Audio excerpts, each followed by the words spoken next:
Donc voici, pour les planteurs et les semeurs de l'extrême, une spirale d'aromates peut accueillir toutes les herbes de la cuisine sur un monticule de 2 mètres de diamètre et de 1 mètre environ de hauteur. Cette spirale présente toutes les possibilités d'ensoleillement et d'humidité. Des endroits secs et ensoleillés pour les herbes riches en huile essentielle comme le thym, la sauge ou le romarin, et d'autres plus humides ou ombragés pour les herbes aux feuilles bien vertes comme la menthe, le persil, la ciboulette ou le coriandre. Donc au travail, et puis à chacun sa spirale. Voilà. Une spirale à permaculture, donc une spirale à permaculture c'est une spirale à aromates. Donc une spirale, je vais devoir faire un cercle sur le sol. J'ai décidé de prendre cet endroit là parce que c'est près de la maison, c'est du sport et donc comme vous voyez le premier travail c'est d'enlever les mauvaises herbes et d'enlever les pierres qui sont dans la terre parce qu'on aura besoin des pierres tout à l'heure, donc plutôt que d'en acheter,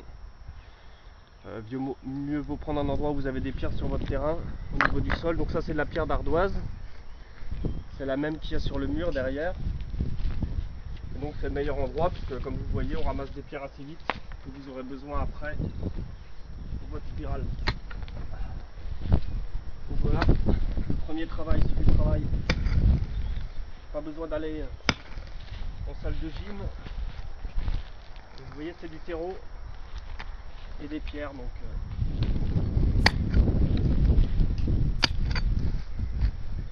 vous enlevez les pierres au fur et à mesure. Vous retournez bien le terrain. Puis voilà, je vais faire ça sur à peu près 1,60 m en haut. Voilà. Donc voilà, ça fait 1h30 que j'ai commencé. Donc j'ai fait le trou, toujours le même trou, 2 mètres. Ça a monté à peu près à 1 mètre. Donc toute cette terre là est meuble.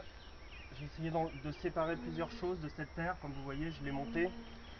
Là j'ai fait une bordure tout autour avec des pierres, des petites pierres que j'ai séparées. Pour faire un peu un coupe-racine, pour que toutes les mauvaises racines ne s'approchent pas et aussi pour garder l'humidité à l'intérieur. Donc j'en ai fait tout autour. Donc ça c'est de la bonne terre. Vous voyez toute la terre que j'ai enlevée, quelques racines encore, de la bonne terre. Donc là ce carton est plein de... c'est des racines. Vous voyez, des tas de racines que j'ai enlevées du sol.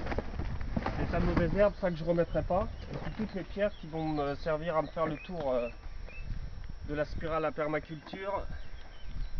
Il y a encore de la terre, donc vous voyez, ça paraît rien comme travail, mais le temps d'enlever tout ça, de séparer le tout, il y en a pour une bonne heure et demie quoi, de force physique. Donc voilà, c'est terminé. Éteins, éteins. Donc voilà, le travail le plus sympathique vient d'être fait, c'est-à-dire de monter les pierres et de monter la spirale.